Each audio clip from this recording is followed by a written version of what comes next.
Oh, thank you. Delegate Jones. I snuck into the room at this size. Madam Chair and members of the committee, I want to present to you today HB 246, which looks to deal with, actually, if I can do the amendment first, the Office of Executive Secretary suggested to ensure when individuals get their itemized statement, it shows actual categories of costs like fines, cost, interest on fines and cost restitutions and restitution interest, et cetera, versus just accounting codes that an individual may not understand. The substitute also ensures the clerk's office has a reasonable time after the assessment to provide the itemized statement in case the numbers are not available the day of judgment. And finally, the substitute strikes any requirement to make the notice available online, as many court systems do not currently have the ability to provide an online statement. Thank you very much. May we hear report the substitute, please? So moved. Second. If we could hear the substitute. It's right before you? Okay, fine, good. We've just heard it explained. All those in favor of the substitute, please say aye. Opposed? The substitute then is before us. Thank you, Madam Chair. This bill creates a new section of the code requiring clerks to issue itemized statements listing an individual's fines and fees for criminal and traffic court. This itemized statement will be provided within a reasonable time after assessment of court costs, including fines, fees, restitution, payment history, and other costs, and available upon request. Virginia clerks already have the capability to print these itemized receipts, and in some cases already do, but this will make the process uniform and available to everyone, again, under request.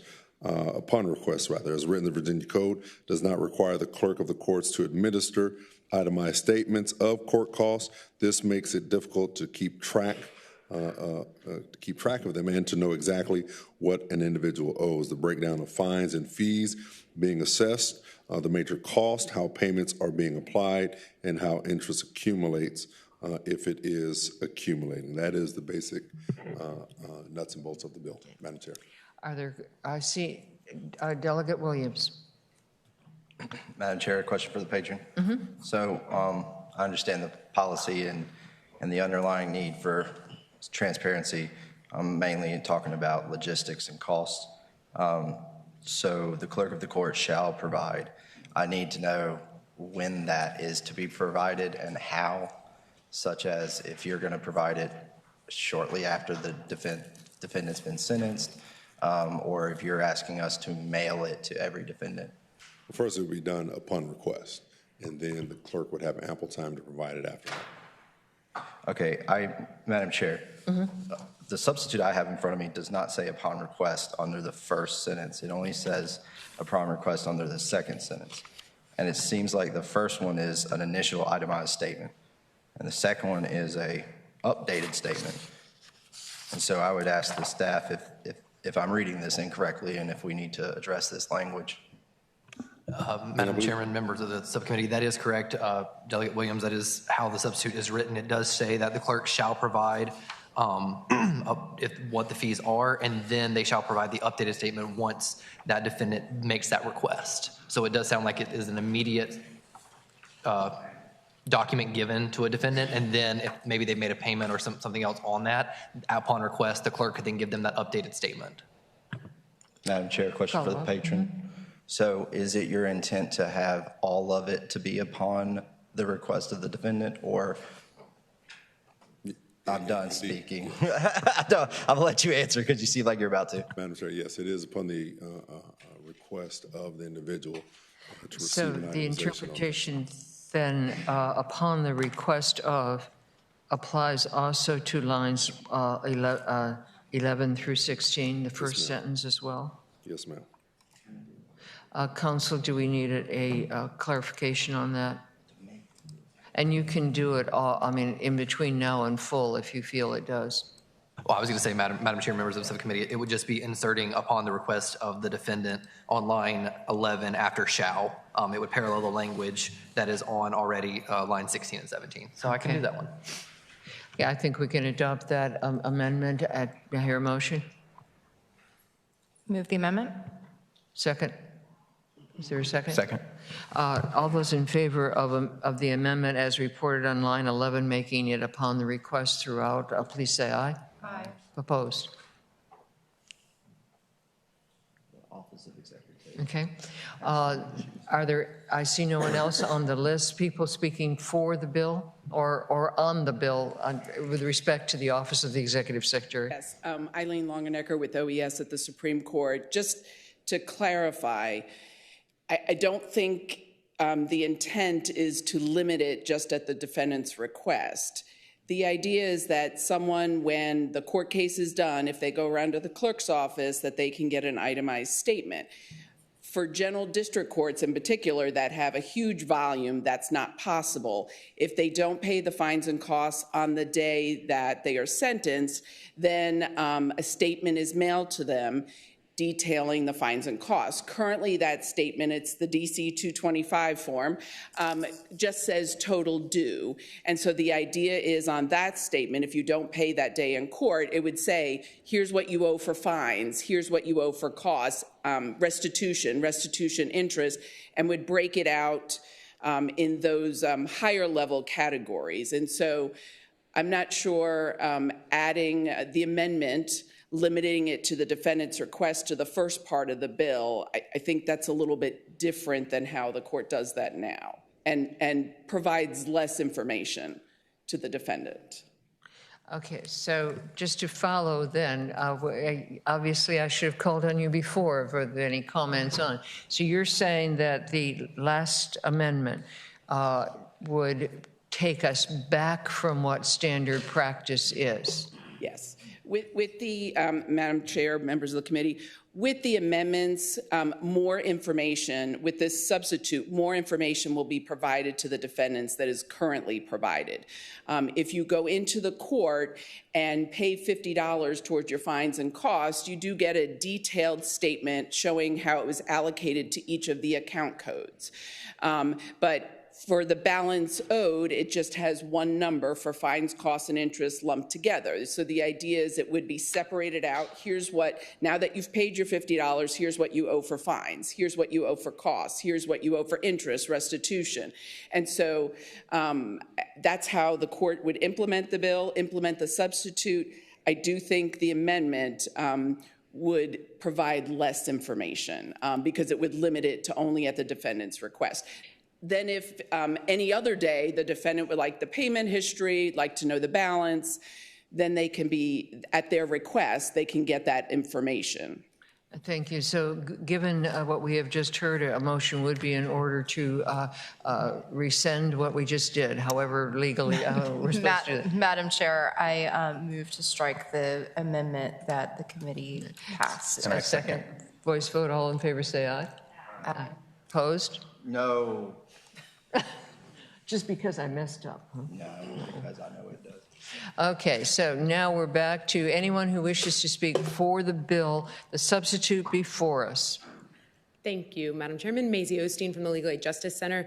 We thank the patron for bringing this bill and really want to thank OES also for all the work that they put in to make the language as easy to implement as possible. And just as an example, this is the letter that's sent out afterwards. That's the DC 225, yeah, all the numbers. And so it just would be adding an itemized in the big subcategories of fines, costs, and restitution under that. And then the more accessible where it has really the breakdown, and this is tiny, so I know you can't see this, but it would give people a lot more information so that they can tackle their court debt with transparency and planning. We have embarked on a lot of listening sessions and talked to a lot of people who are facing pretty astronomical fines and fees across the state. And the biggest baseline issue that everyone has brought up is that they just don't know what the costs are, what they're being asked to pay, and how to navigate it. And we think that this is a really strong first step into getting that general understanding.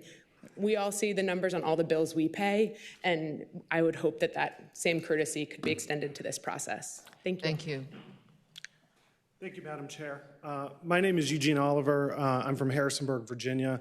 I'm a criminal defense attorney. I'm voting in favor of the bill, both for practical reasons and those that are selfish. I'll start with the selfish ones first. This bill is going to save me as a criminal defense attorney a lot of time explaining what court cost, what a particular person is being charged, and certainly that's going to be very helpful because there is a lot of confusion among many of my clients about what they're being charged for, what this fee is going, if I pay $100, what fee is it going to go towards? Is it going to go towards restitution? Is it going to go towards court cost?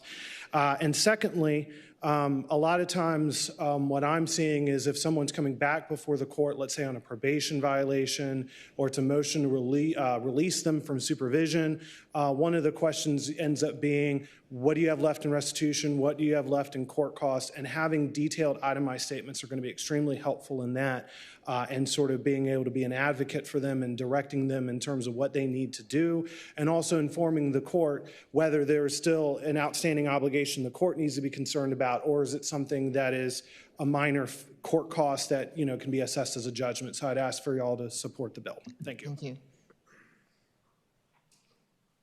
Good afternoon, Madam Chair, members of the committee. Dominique Martin, New Virginia Majority. And again, we support the bill for the reasons stated, and then just think this is good governance, good practice, and a good thing to do, especially for folks who encounter the legal system but may not know all the steps and where everything goes. So with that, we hope you support. Thank you. Is there anyone in the room wishing to speak against the bill? Seeing none, and I have no one signed up. You have the final word, Delegate Jones. Yes, ma'am, Madam Chair. I just want to make the committee aware that this amendment does carry a budget request of $100,000. So I just wanted to make everyone aware of that. A budget request of? $100,000. Okay. We will be consulting about how we handle this. I believe we can take action today, recommending it to the full committee with the determination about how we are going to handle budget impact. Delegate Williams. Question for the patron. No, question for staff, I'm sorry. Question of staff. With this change, I was wondering if there is any sort of liability put on the clerk if they don't provide because of the shall, and if that's going to cause down the road issues in probation violations and things for not paying court costs and fines. Madam Chair, Delegate Williams, I refer you back to our discussion about the shall the other day, but this would be a shall that is directive and not mandatory because it's a shall towards a public official. And so there is no, unless there's a remedy placed in the statute for their failure to provide the statement, there would be no down the road consequences. Thank you. Again, we learn something every day on this committee.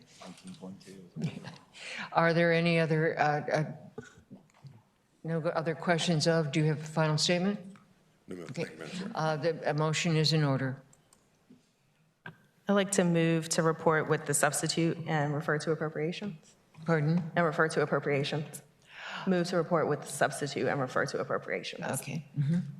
The motion, is there a second? Second. Okay. Please open the roll on the motion to report the substitute and re-refer to appropriations. Please cast your vote.